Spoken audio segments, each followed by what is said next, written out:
கிருபைனா என்னன்னு தெரியுமா? கிருபை பாச சொன்னாங்க இல்லையா, ஃபர்ஸ்டே சொன்னாரு, தகுதியில் அவனுக்கு கொடுக்கப்படுகிறதான ஈவு இல்லையா, அதுதான் கிருபை அப்படின்னு.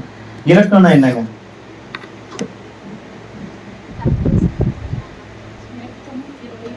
ஒண்ணுதானா?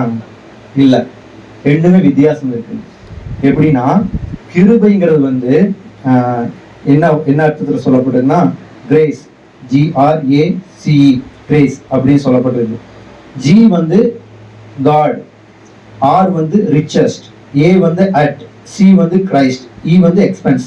அப்போ தமிழ்ல சொல்றது என்னன்னா, கிறிஸ்துவின் விளைய கிரியத்தினாலே பெறுகிற தேவனுடைய ஐஸ்வர்யம் தான் கிருபை அப்படின்னு சொல்லப்படுகிறது.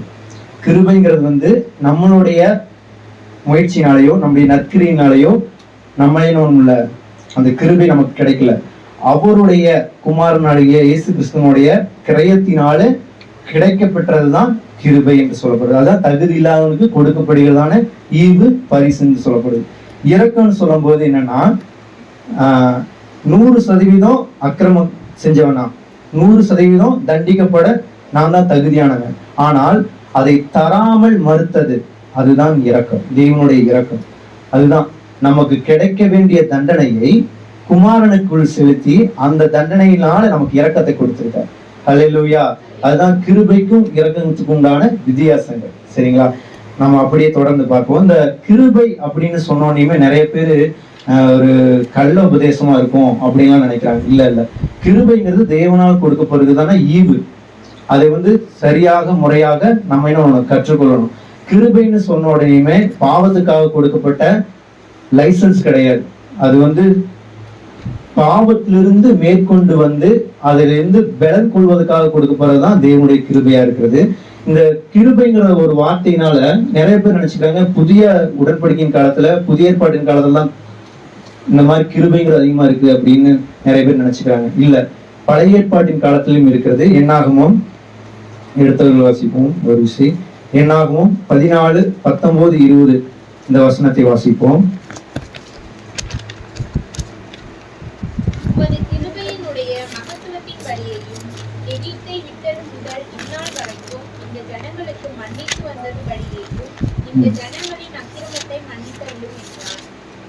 மறுபடியும் இந்த 19 வசனத்தை மட்டும் வாசிங்க.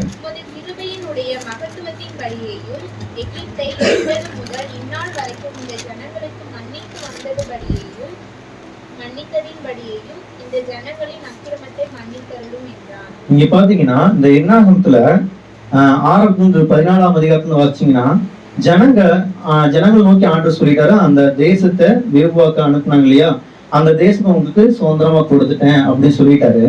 ஆனா இந்த ஜனங்க என்ன பண்றாங்கன்னா, நாங்க யுத்தத்துக்கு தகுதியானவங்க இல்ல, தயாரானவங்க இல்ல, நாங்க பேசாம எகிப்துல இருந்திருக்கோம்ல, எங்களையே வனாந்தரத்துக்கு கொண்டு வந்தீங்க அப்படின்னு சொல்லிட்டு ஆரோனுக்கும் மோசேக்கு விரோதமாக முறுமுறுத்து தேவனையே என்ன பண்றாங்க, குற்றப்படுத்த ஆரம்பிச்சிடுறாங்க. அந்த ஆண்டவர் ஏன் எங்களுக்கு இப்படி பண்ணாரு அப்படின்னு சொல்லிட்டு, அதாவது நியாயப்பிரமாணம் கொடுத்ததுக்கு அப்புறம் நடந்தது பாருங்க. நியாயப்பிரமாணம் எல்லாம் கொடுத்ததுக்கு அப்புறம் ஜனங்க என்ன பண்றாங்க, மீறுதுறாங்க, முறுமுறுக்கிறாங்க, கல்லீரலுக்கு துணியறாங்க. இந்த மாதிரி காரியங்களை செய்யும் போது அவங்க சொல்றாங்க, நம்மளை திரும்ப எகிப்துக்கு கொண்டு போறதுக்காக ஒரு தலைவனை ஏற்படுத்துவோம் அப்படின்னு அவங்களே என்ன பண்றாங்க, ஒரு திட்டம் பண்றாங்க. அது நீங்க தொடர்ந்து வாசிச்சீங்கன்னா தெரியும். அப்போ அந்த இடத்த திட்டம் பண்றாங்க. ஆனால் ஆண்டவருக்கு அதுக்கு பிரியமே கிடையாது. ஆண்டவர் சொல்லுவாரு, நான் இவங்களை அழிச்சிடுறேன் அப்படின்பாரு. ஏன்னா அவங்க வார்த்தைக்கு கீழ்ப்படியில, நான் என்ன பண்றேன், அழிச்சிடறேன் அப்படிங்கிற. மோசே சொல்லுவார், இல்ல, நீங்க ஒரு மனுஷன் அழிக்கிறது போல இந்த கூட்ட ஜனங்களை நீங்க அழிச்சீங்கன்னா, எகிப்துல இருந்து நீங்க கூட்டு வந்தீங்களே, அடையாளங்களால அற்புதங்களால கொண்டு வந்தீங்களே, நீங்க மேகத்தினால அக்கினினால உங்களை பாதுகாத்து வந்தீங்க, புறஜாதி ஜனங்கள்லாம் தெரிஞ்சிருக்காங்களே, இங்க நீங்க அழிச்சிட்டீங்கன்னா அங்க உங்க நாம் தூசிக்கப்படுமே ஆண்டவரே அப்படின்னு சொல்லிட்டு இவர் என்ன பண்றாருன்னா, நியாயப்பிரமாணத்தின்படி செய்யாமல் போனவங்க எல்லாருமே நாங்க தண்டிக்கப்படுறாங்க. அதுதான் உண்மை. ஆனா இங்க இடத்துல என்ன பண்றாருன்னா, அந்த தண்டனையை நீக்கிறதுக்கு என்ன வழி அப்படின்னு மோசே கண்டுகிட்டாருன்னா, என்னாகும் 14, 19 சொல்றாரு, உமது கிருபையினுடைய மகத்துவத்தின் படியையும் எகிப்தை விட்டது முதல் இந்நாள் வரைக்கும் இந்த ஜனங்களுக்கு மன்னித்து வந்ததின் படியையும் இந்த ஜனங்களுக்கு அக்கிரமத்தை மன்னித்தரலும் என்றான். அப்போ எகிப்திலிருந்து வந்தாங்க எல்லாம் அதே மடங்களில் தான் வந்தாங்க. என்ன பண்ணாங்க, எங்களுக்கு சாப்பாடு வேணும், எங்களுக்கு தண்ணி வேணும், இந்த மாதிரி ஒவ்வொரு காரியத்திலையுமே ஆண்டவர் பரிசுத்தி பார்த்து என்ன பண்றாங்க, ஆண்டவர் நிந்திக்கிறாங்க. ஆரோனையும் மோசையை நிந்திக்கிறாங்க. இந்த மாதிரி முறுமுறுப்போடையே இருந்துட்டு இருக்காங்க. ஆண்டவருக்கு பிரியமானதையும் அவங்க செய்யல. வணங்கா கடுத்துள்ள ஜனங்களா இருக்காங்கன்னு பாக்குறோம். அப்பேற்பட்ட அவங்களுக்கு ஆண்டவர் அந்த மோசை என்ன சொல்றாரு, நீங்க கிருபையினாலதான் என்ன பண்ணீங்க, இவங்களை மன்னிச்சு கூட்டு வந்தீங்க, அவங்கள அக்கிரமத்தை மன்னிக்கிறீங்க அப்படின்னு அப்பவே என்ன பண்றாரு, மோசே தேவனிடத்துல கிருபையை கேட்டார். அதை கேட்டதுனால அவர் என்ன பண்றாரு பாத்தீங்கன்னா, அப்பொழுது கர்த்தர் உன் வார்த்தையின்படியே மன்னித்தேன் அப்படிங்கிறார். அப்போ கிருபைங்கிறது வந்து ஏதோ புதிய உடன்படிக்கையின் காலத்துல இப்போ நடைமுறைக்கு வந்தது கிடையாது. அது பழைய உடன்படிக்கையின் காலத்துல இருந்தே இருக்கிறது. ஏன்னா நோவாவுக்கும் தேவனுடைய கண்களில் கிருபை கிடைத்தது என்று பார்க்கும். இந்த மாதிரி பழைய உடன்படிக்கையின் காலத்துல தான் வந்ததுன்னு கிடையாது. கிருபைங்கிறது எப்பொழுதுமே ஆண்டவர் கிருபையாகத்தான் இருக்காரு. அல்லேலூயா. அந்த கிருபையினாலதான் மன்னிக்கிறாரு. அவங்க மன்னிக்கிறேன்னு சொல்லியிருக்காரு. ஆண்டவரே சொல்லியிருக்காரு பாருங்க, மன்னித்தேன், உங்கள் வார்த்தையின்படியே என்ன பண்ண மன்னித்தேன். அதான் கிருபைங்கிறது சொல்லப்பட்டிருக்கிறது. இங்க நம்ம பாக்குறோம், எடுத்து வாசிப்போம். 1 யோவான் 1:7 இந்த இயேசு கிறிஸ்துவின் ரத்தம் நம்மளுடைய சகல பாவங்களை நீக்கி நம்மை சுத்திகரிக்கும் என்று சொல்லப்பட்டிருக்கிறது.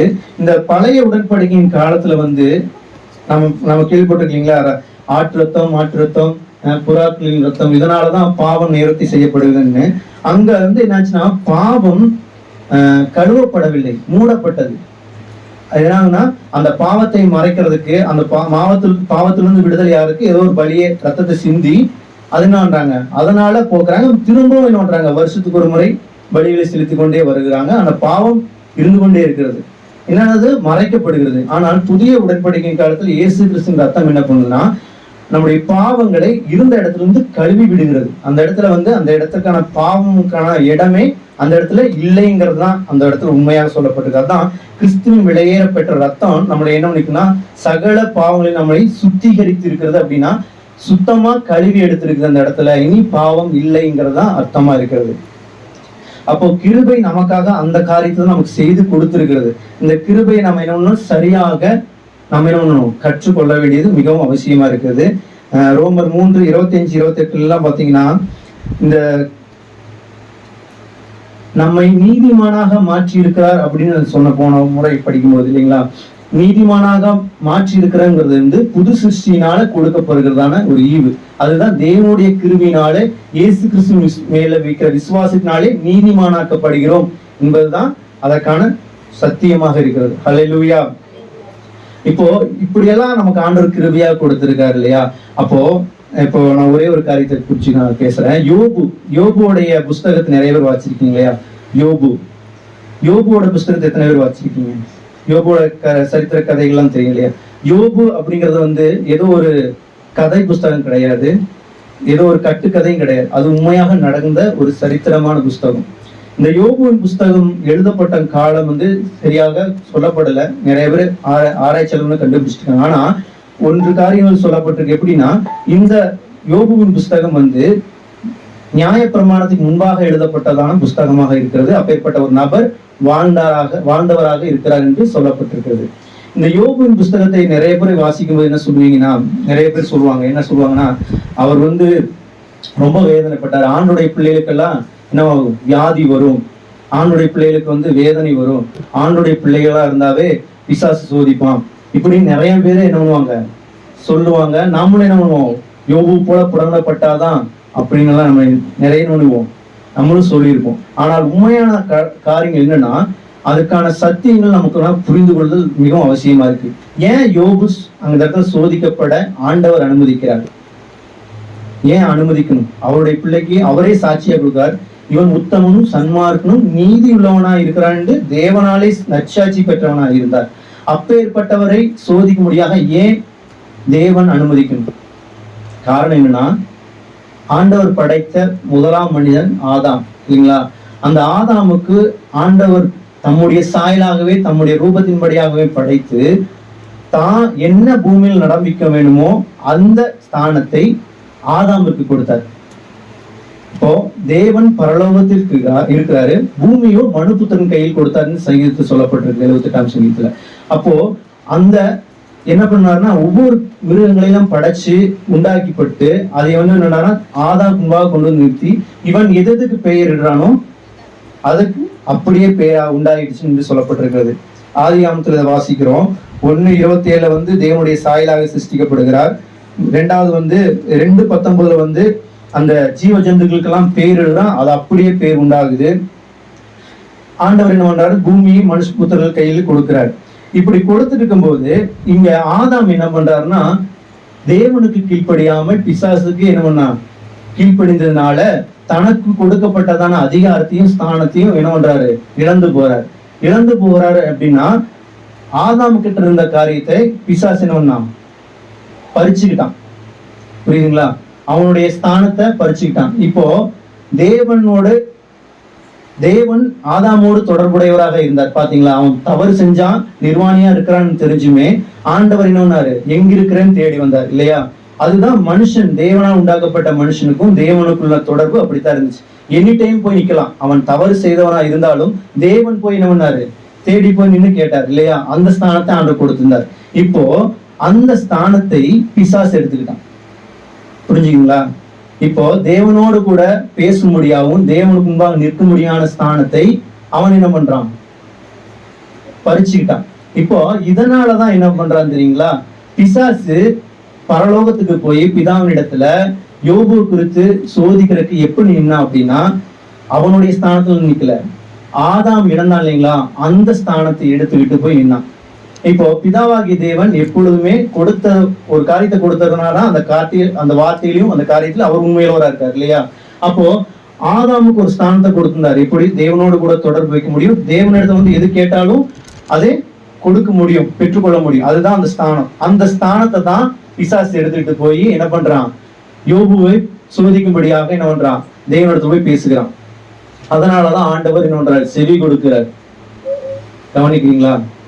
எப்படி வந்து பிசாசு போய் நின்று பேச முடிஞ்சு அப்படின்னா, ஆதாம் இழந்த ஸ்தானத்துல பிசாசு போய் நின்று பேசினதுனாலதான் அது நடந்துச்சு. ஹல்லேலூயா. புரியுதுங்களா? அந்த ஸ்தானத்துல நின்னதுனாலதான் அவன் கேட்கிறது எதுவோ ஆண்டவர் என்னாரு கொடுக்க முடிஞ்சது. கொடுக்க காரணம் என்னன்னா அந்த ஸ்தானம் இல்லைங்களா? அந்த ஸ்தானத்தினால அவன் போய் கேட்டான், அதற்கான காரியங்கள்லாம் வருது. ஆனால் இந்த ஸ்தானத்தை கொடுக்கணுமாக யோபு என்ன நினைச்சிட்டு இருந்தாரு? ஃபர்ஸ்ட் யோபு என்ன நினைச்சிருந்தாரு பாத்தீங்கன்னா, யோபு நாள்தோறும் தேவனுக்கு பலி செலுத்துவதா இருந்தார். தனக்காகவும் தன் பிள்ளைகளுக்காகவும் என்ன பண்றாரு, பயந்து பலி செலுத்துவதா இருந்தார் என்று பார்க்கிறோம். யோபுவின் புஸ்தகத்தை வாசிப்போம். 1ஆம் அதிகாரம் 8வது வசனம். கர்த்தர் சாத்தானை நோக்கி, என் தாசனாகிய யோபின் மேல் கவனம் வைத்தாயோ? உத்தமனும் சன்மார்க்கனும் தேவனுக்கு பயந்து பொல்லாப்புக்கு விலகுகிறவனும் ஆகிய அவனைப் போல பூமியில் ஒருவனும் இல்லை என்றார். பாருங்க, அவன் வந்து தேவனுக்கு பயந்தவன் தேவனை சாட்சி கொடுத்தார் இல்லையா? அப்பேற்பட்டதான ஒரு உத்தமனும் சன்மார்க்கனும் நீதிமானா இருக்கிறார் என்று சொல்லப்பட்டிருக்கிறது. அவருடைய மனநிலை என்ன இருந்ததுன்னா, யோபு 1ஆம் அதிகாரம் 5வது வசனத்துல வாசிக்கிறோம். விரும்பு செய்கிற அவரவருடைய நாள் முறை முடிகிற போது யோபு ஒருவேளை என் குமாரர் பாவம் செய்து தேவனை தங்கள் இருதயத்திலே தூஷித்திருப்பார்கள் என்று சொல்லி அவர்களை அழைத்தனுப்பி பரிசுத்தப்படுத்தி அதிகாலமே எழுந்து அவர்கள் எல்லாருடைய இலக்கத்தின் படியையும் சர்வாங்க தகன பலிகளை செலுத்துவான். இந்த பிரகாரமாக யோபு அந்நாட்களில் எல்லாம் செய்து வருவான்.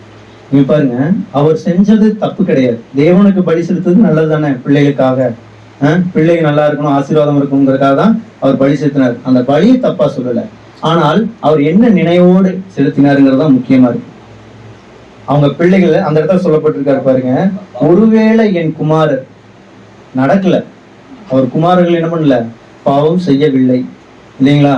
ஒருவேளை அப்ப நடக்காத ஒண்ணுதான். ஒருவேளை இப்படி நடந்துருச்சுன்னா, நம்மளே எத்தனை முறை சொல்லியிருக்கோம், ஒருவேளை அப்படி நடந்துருச்சுன்னா, ஒருவேளை இப்படி நடந்துருச்சுன்னா. நடக்கல, ஒருவேளை அந்த மைண்ட்ல அவருக்கு வந்துருச்சு, எண்ணம் வந்துருச்சு.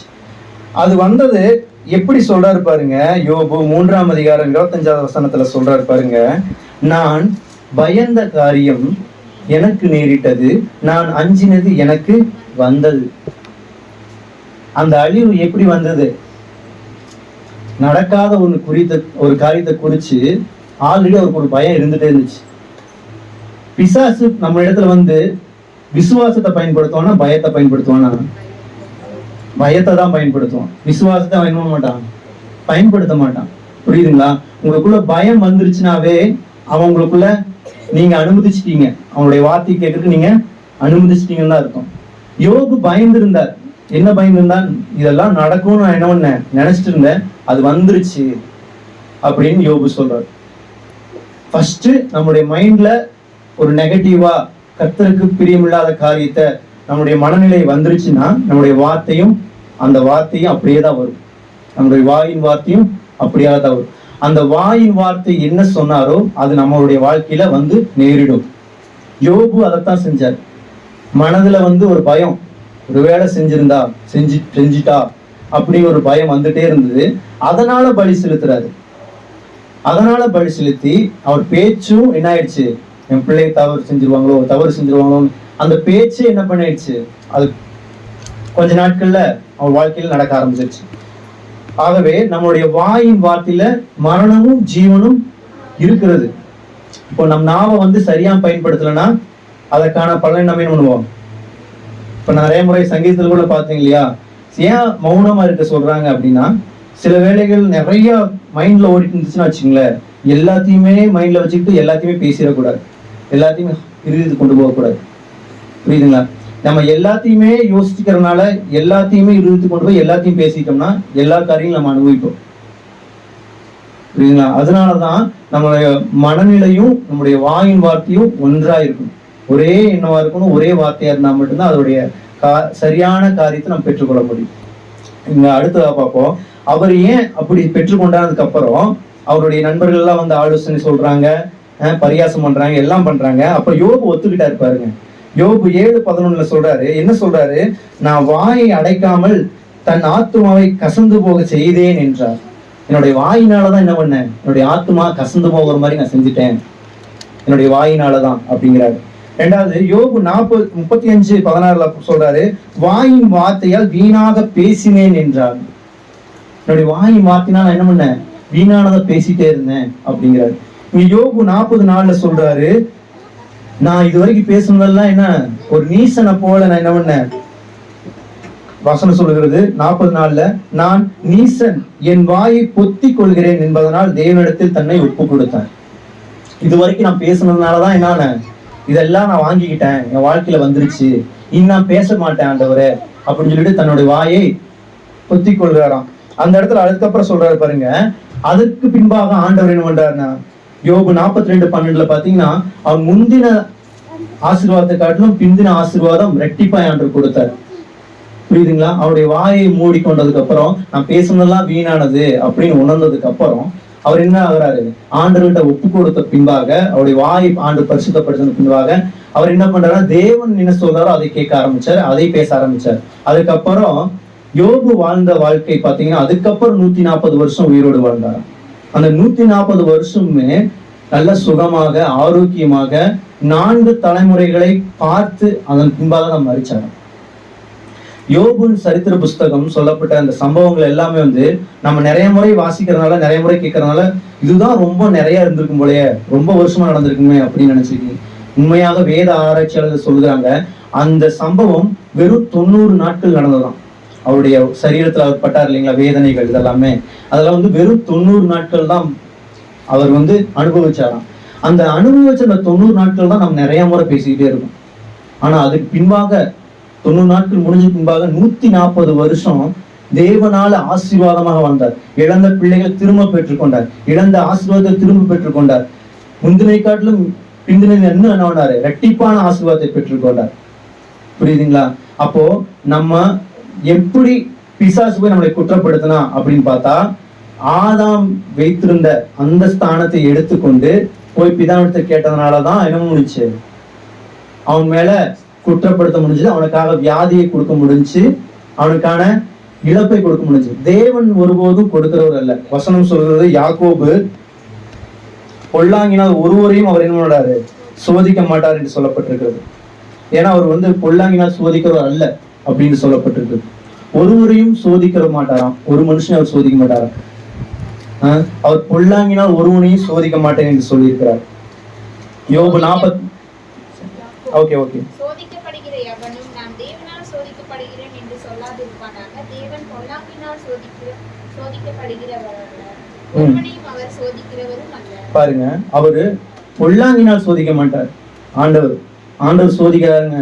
ஆண்டவர் சோதிக்கிறாங்க. வியாதியை கொடுத்தோ, வேதனையை கொடுத்தோ, உங்களுக்கு இழப்பை கொடுத்தோ, ஆபத்தான காரியம், பயங்கரமான காரியம், பயமான காரியத்தை கொடுத்தோ ஆண்டவர் என்ன மாட்டாரு, சோதிக்க மாட்டாரு. உங்க பிள்ளைகளை எத்தனையோ தாய் தப்பமா இருக்கீங்க, எத்தனையோ பிள்ளைகளை படிக்கல அப்படிங்கறதுக்காக நீ படிக்கல அப்படிங்கறதுக்காக போய் நடு ரோட்ல வெயில், இந்த அடிக்கிற இந்த வெயில முழங்கால் போட்டு மதியம் 1 மணிலேருந்து சாயந்தரம் 5 மணி வரைக்கும் முழங்கால் போட்டு நீங்க சொல்லுவீங்களா? நீங்களே உங்க பிள்ளைகளுக்கு அவ்வளவு பெரிய தண்டனை கொடுக்க மாட்டீங்க. நீங்களே உங்களோட பிள்ளைங்க மேல இவ்வளவு ஒரு கரிசனையா இருக்கீங்க. பரவாயில்ல, அடுத்த முறையாவது என்ன ஒண்ணு நல்லா படிச்சு நல்ல மார்க் எடு அப்படின்னு சொல்றீங்க. உங்களை காட்டிலும் பரலோகத்துக்கு நல்ல தகப்பனவர் நன்மையானவைகளை கொடுக்கிறாராம். வசனம் சொல்லுகிறது, பரத்திலிருந்து நன்மையான ஈவுகள் தான் வருது. அவருக்கு வந்து பொல்லாங்கான காரியங்கள் எதுவும் வரல.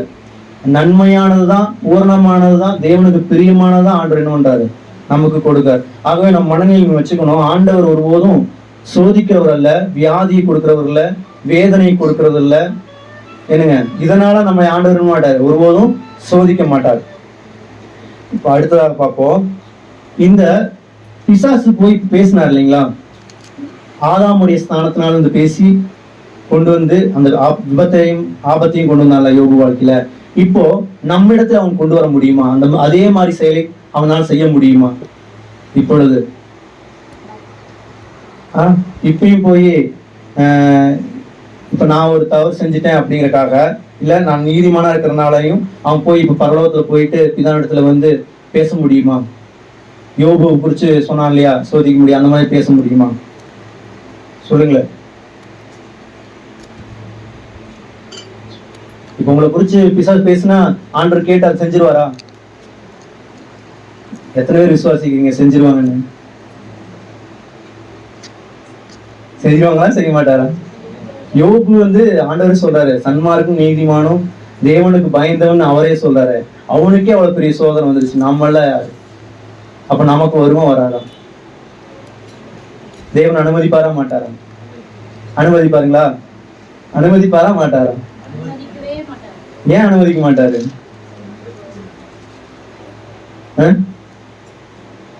சரி, யோவான் 20:16.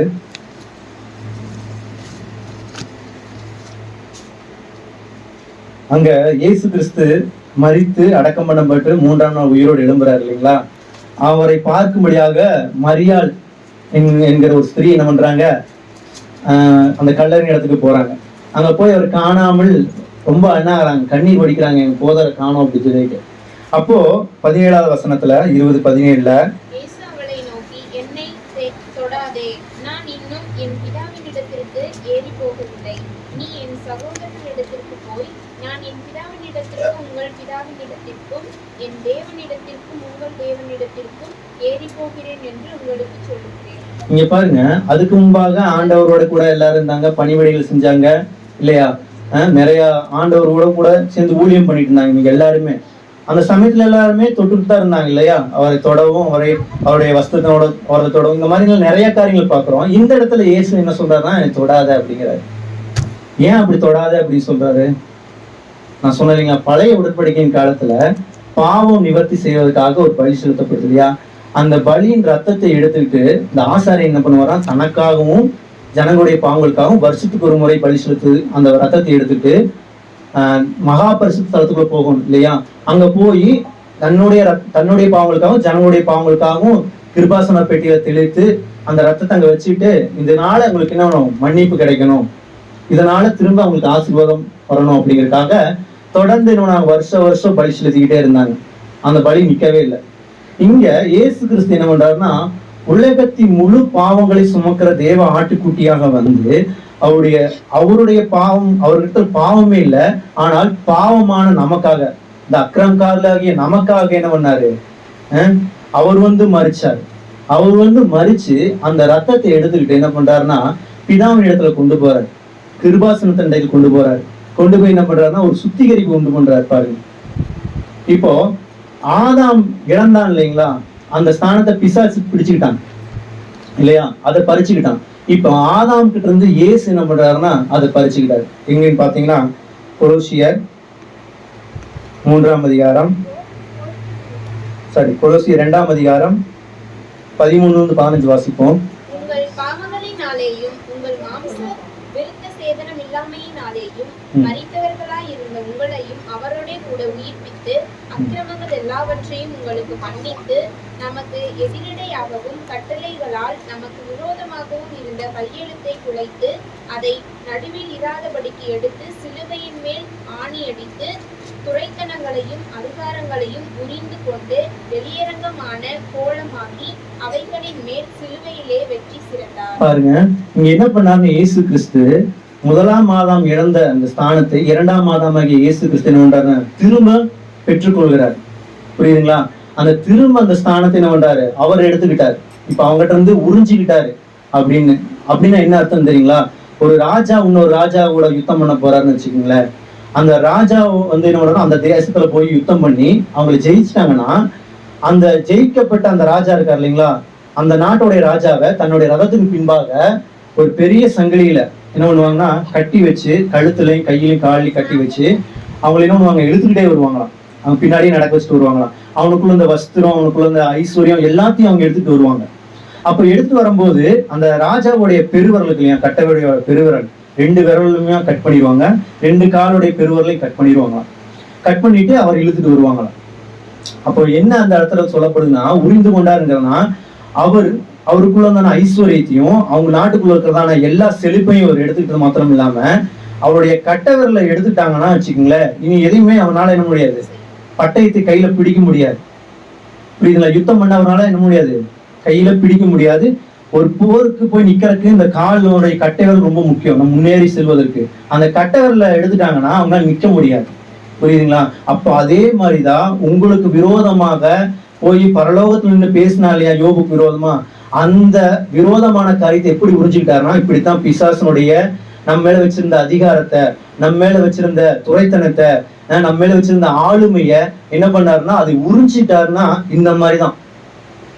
புரியுதுங்களா? அவனுக்கு உரிச்சுக்கிட்டாருன்னா அவன் இப்போ வந்து என்ன பண்ணிருக்கான்? நிர்வாணமா இருக்கான். நம்மளை நிர்வாணமா மாத்தின ஆதாம, புரியுதுங்களா? அந்த நிர்வாணத்தை போக்கி இப்ப நம்மளுக்கு ஆண்டவர் ரட்சிப்பின் வஸ்திரத்தை உடுத்தி என்ன பண்ணிருக்காருன்னா அவங்ககிட்ட இருந்த அந்த அதிகாரத்தை ஸ்தானத்தை திரும்ப பறிச்சுக்கிட்டு அதை நம்ம கையில கொடுத்துருக்காரு. ஹல்லேலூயா. புரியுதுங்களா? இப்ப பிசாசு போய் நுழைஞ்சு பரலோகத்துல நுழைஞ்சு உங்களை குற்றப்படுத்த முடியாது. ஏன்னா அவன் கை விரல் துண்டிக்கப்பட்டுருச்சு, அவன் கால் விரல் துண்டிக்கப்பட்டுருச்சு. அவனுக்கு இருந்த அதிகாரத்தையும் ஸ்தானத்தையும் பறிச்சுக்கிட்டாரு. இனி போய் ஆதாமுடைய ஸ்தானத்துல போய் அவன் நின்று பேச முடியாது. இப்ப நம்ம இயேசுவின் கிறிஸ்துவின் நாமத்தினால அவருடைய மேல விசுவாசத்தினால அந்த ஸ்தானத்தினால போய் பிதாவிடத்துல பேச முடியும். ஹல்லேலூயா, ஹல்லேலூயா. ஆகவே நம்ம வந்து ஒரு காரியத்தை கற்றுக்கொள்கிறோம், யோபுடைய சரித்திரத்தை படிக்கிறோம், இதெல்லாம் பின்னோடைய என்ன நடந்துச்சு அதையும் நம்ம என்ன பண்ணணும்? தொடர்ந்து படிக்கிறவர்களா இருக்கணும், கிருபைய சரியா புரிஞ்சு கொள்றவர்களா இருக்கணும். அப்போ நம்மளுடைய ஸ்தானத்தை நம்ம தெரிஞ்சு கொள்றதா இருக்கணும். நம்ம கிறிஸ்துவுக்குள்ள புது சிருஷ்டிகளா இருக்கிறோம் அப்படிங்கிற அந்த ஸ்தானத்தை நம்ம சரியா தெரிஞ்சுக்கணும். இதுதான் கிறிஸ்துவுக்குள்ளதான மேன்மையா நமக்கு ஆண்டவர் கொடுத்திருக்காரு. இப்போ அந்த ஸ்தானத்தை எப்படி கொடுத்திருக்காரு பார்த்தா, எபேசியர் 2:7 சொல்லப்பட்டிருக்கிறது, அவர் கிறிஸ்து நமக்கு அந்த ரட்சிப்பை கொடுத்தது மாத்திரம் இல்லாம அவர் மேல இருக்கிற விசுவாசத்தினால நம்ம நீதிமானாய் மாற்றினது மாத்திரம் அல்லாம நம்மை ஆசீர்வதித்தது மாத்திரம் அல்லாம நம்மை கிறிஸ்துவோடு கூட பிதாவுடைய வலது பார்சலில் உட்காரும்படியாக ஸ்தானத்தை கொடுத்திருக்காரு. அல்லேலூயா. இப்போ பிதாவோடு கூட இயேசு கிறிஸ்துவுக்குள்ள நம்ம அவரோட கூட அமர்ந்திருக்கிறோம் அப்படின்னு வேத வசனம் சொல்லுகிறது. நமக்கு அந்த ஸ்தானத்தை ஆண்டவர் கொடுத்திருக்கிறார். இப்போ அதே மாதிரிதான் அந்த ஸ்தானத்துல இருக்கிற நம்ம இப்ப பிதாவோடு கூட அமர்ந்திருக்கிறோம் இயேசு கிறிஸ்துக்குள்ள. அப்போ நமக்கு கீழே தான் பிசாசு இருக்கான். புரியுதுங்களா? நம்முடைய காலின் கீழே தான் அவன் இருக்கான், தவிர நம்ம தலைக்கு மேல கிடையாது. புரிஞ்சுட்டீங்களா?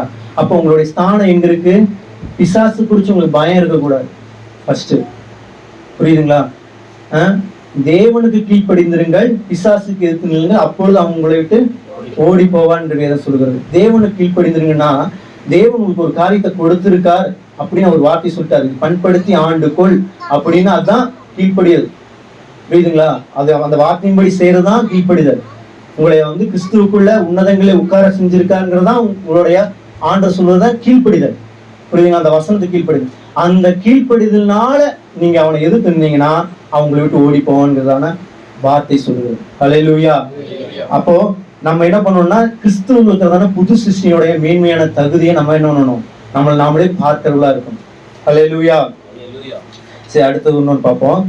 இப்போ இதை வந்து பார்க்க கூடாதுக்காக தான் பிசாசு என்ன பண்றான்னா, இப்ப நிறைய சபையில கிறிஸ்தவர்களுக்குள்ளேயே நிறைய என்ன பண்ணிருக்காங்கன்னா, இந்த சத்தியத்தை அறிந்து கொள்ளாதபடிக்கு மனக்கண்களை குருடாக்கி வைத்திருக்கான்னு வேற சொல்லுகிறது.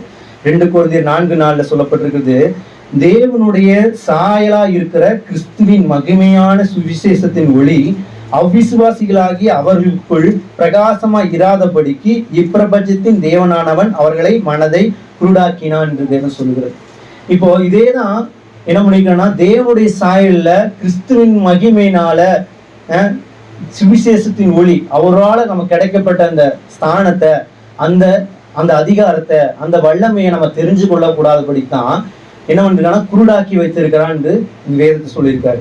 இப்போ அதுக்காகத்தான் என்ன பண்றாருன்னா, பவுல் என்ன பண்றாருன்னா, சபைகளுக்காக ஜெபிக்கும் போது அவங்களுடைய பொருளாதார தேவைக்காகவோ, அவங்களுடைய பண தேவைக்காகவோ, அவங்களுடைய சுகத்துக்காகவோ, அவங்களுடைய ஆரோக்கியத்துக்காக அவர் ஜெபிக்கல. எபேசியர்ல வாசிக்கிறோம், அவர் ஜெபிக்கிறார் பாருங்க. எபேசியர் 1:3 3 சொல்லியிருக்காரு, ஆவிக்குரிய ஆசீர்வாதத்தினால அவங்களை ஆசீர்வதிங்கன்னு சொல்லி ஜெபிக்கிறாரு. 1:17 தொடர்ந்து வாசிச்சீங்கன்னா 23 வரைக்கும் அவர் என்ன பண்றாருன்னா, அவருடைய மனக்கண்களை குருடாக்கி வச்சிருக்காங்க பிசாசானவன், அந்த மனக்கண்களை பிரகாசிக்க பண்ணுங்க அப்படின்னு சொல்லி என்ன பண்றாரு, ஞானத்தையும் தெளிவு அளிக்கிற ஆவியை தந்து அவருடைய மனக்கண்களை பிரகாசிக்க பண்ணுங்க என்று சொல்லி ஜெபிக்கிறார். அப்போ இந்த ஞானத்தையும் தெளிவும் அளிக்கிற ஆவியை நம்ம வந்து பெற்றுக்கொண்டு அந்த மனக்கண்களை பிரகாசத்தை பெற்றுக்கொண்டோம்னா, நாம கிறிஸ்துவுக்குள் யாராக இருக்கிறோம் என்பதை நம்ம அறிஞ்சிட்டோம்னா, அந்த ஸ்தானத்தில் நாம் இன்னும் என்றால் நம்ம என்ன பண்ண முடியும், அவனோடு கூட போராடி கொண்டிருக்கிற வாழ்க்கை கிடையாது. வசனம் சொல்லுவது, நமக்கு மாம்சத்தோடு ரத்தத்தோடும் போராட்டம் அல்ல, இப்பிரபஞ்சத்தின் அந்தகார லோகாதிபதிகளோடும் வானமண்டலத்தில் உள்ள பொல்லாத ஆவியோடும் சேனையோடும் நமக்கு போராட்டம் உண்டு. நாமும் அதை எதுக்கு நிற்க ஞானி உள்ளவர்களாகும்படிக்கு என்ன பண்ணணும்னா, தேவனுடைய சர்வாயுத வர்க்கத்தை தான் தரித்துக் கொள்ளணும். நீங்க அந்த இடத்துல வாசிங்கன்னா எபேசியர் 6 அவர் சொல்லியிருப்பாரு, சர்வாயுத வர்க்கம் சொல்லும் போது தலைச்சீரா தலை வைக்கிறோம் இல்லைங்களா, அது வந்து ரட்சிப்பு. ஒவ்வொரு காரியத்தை சொல்லியிருக்காரு. ஃபர்ஸ்ட் நம்ம ரட்சிப்பு எப்படி கிடைச்சிச்சு, பெல்ட். அந்த பெல்ட் என்ன, சத்தியம் என்னும் இடைக்கச்சை. ஒரு மனுஷனுக்கு ஒரு காரியம் இந்த இடுப்புல நிக்கணுங்கிறதுக்காக என்ன பண்ணுவாங்க, இந்த பெல்ட் போடுவாங்க. பார்த்துருக்கீங்களா? இப்ப யுத்தத்துக்கு போறாங்க அப்படின்னா இந்த இடத்துல என்ன பண்ணுவாங்கன்னா, அந்த பெல்ட் போட்டிருப்பாங்க. இதுலதான் வந்து அவங்க பட்டயம், அவங்களுடைய கத்திகளை இதுல வச்சிருப்பாங்க தாங்கிறதுக்காக. அப்போ அது ஒரு சத்தியம். பாதரட்சிங்கிறது சுவிசேஷம். எது சுவிசேஷம்? இயேசு கிறிஸ்துவினால் கூட கிடைக்கப்பட்ட நீதி, ரட்சிப்பு, நீதிமான்ங்கிறது தான் சுவிசேஷம். அந்த சுவிசேஷத்தை தொடுத்தவர்களாக ஆவியின் பட்டயம், கர்த்தருடைய வார்த்தை எனக்கு சொல்லப்பட்டிருக்குது, இந்த ஸ்தானத்துல தான் ஆண்டவனை வச்சிருக்காரு, அந்த வார்த்தை எடுத்து என்ன பண்ணணும், நில்லுங்கள் அப்படின்னு சொல்லியிருக்காரு. அப்போ அவன் நம்ம கிட்ட போராட வரும்போது நம்ம எப்படி நிற்கணும்னா, தேவனுடைய வார்த்தை நம்ம கிறிஸ்துவுக்கு கொடுக்கப்பட்ட ஸ்தானத்துல தான் நம்ம என்ன பண்ணணும், நிக்கணும். அதுதான் ஆண்டவர் கொடுத்திருக்காரு. இப்போ பிசாசு நம்ம இப்போ என்ன பண்ண முடியாது, சோதிக்கும்படியாக குற்றப்படுத்தும்படியாக பிதாவிடத்துல போக முடியாது. ஏன்னா உங்களுக்காக கிரயம் செலுத்தி உங்களுக்கு அந்த ஸ்தானத்தை திரும்ப கொடுத்திருக்காரு. புரியுதுங்களா? அப்போ நீங்க இழந்த ஸ்தானத்தை திரும்ப ஆண்டவர் என்ன இருக்காரு, இயேசு கிறிஸ்துனால உங்களுக்கு கொடுக்கப்பட்டிருக்கு. நீங்க தேவனுடைய பிள்ளையாகவும் இருக்கிறீங்க. தேவனுக்குடைய பிள்ளைக்குரியதான அதிகாரத்தையும் ஆசீர்வாதங்களையும் அந்த ஸ்தானத்தையும் திரும்ப கொடுத்திருக்கிறார். அப்போ நீங்க ஒண்ணு தெரிஞ்சுக்கணும், ஆண்டவர் ஒருபோதும் உங்களை என்ன மாட்டாரு, வியாதியை கொடுத்தோ வேதனையை கொடுத்தோ உங்க வேலையை விட்டு தூக்கியோ உங்க படிப்பு வராம பண்ணியோ இந்த மாதிரி எல்லாம் ஆண்டவர் ஒருபோதும் என்ன மாட்டாரு, செய்ய மாட்டார். ஆண்டவர் அனுமதிக்கிறார் இல்ல. அப்ப அனுமதிச்சார், என்ன ஏதான் அனுமதிச்சாருன்னா, பிசாசு ஆதாரத்துக்கு வந்து இருந்த ஸ்தானத்தினால அவன் போய் இன்னும் பேசுறதுனால கிடைச்சு. இப்போ அந்த ஸ்தானம் அவனுக்கு இல்ல. ஏன்னா அதை உறிஞ்சிக்கிட்டு நமக்கு ஆண்டவர் கொடுத்துட்டாரு. அந்த அதிகாரத்தை ஸ்தானத்தை கொடுத்து இப்போ இயேசு கிறிஸ்துவின் நாமத்தில் நம்ம எதை கேட்டாலும் அதை பிதா மகிமைப்படும்படியாக அவர் உங்களுக்கு தந்தருள்வார் என்று இயேசு சொல்லியிருக்கார். என் நாமத்தில் நீங்க எதை கேட்டாலும் நான் அதை செய்வேன் என்று இயேசு சொல்லியிருக்கார். சரிங்களா? ஆகவே இந்த நாளிலே கூட நம்மளுடைய ஸ்தானத்தை நம்ம என்ன சரியா தெரிஞ்சுக்கணும். ஆண்டவர் எப்பேற்பட்ட நல்லவராக இருக்கிறார் என்பதை நம்ம நல்லா தெரிஞ்சுக்கணும்.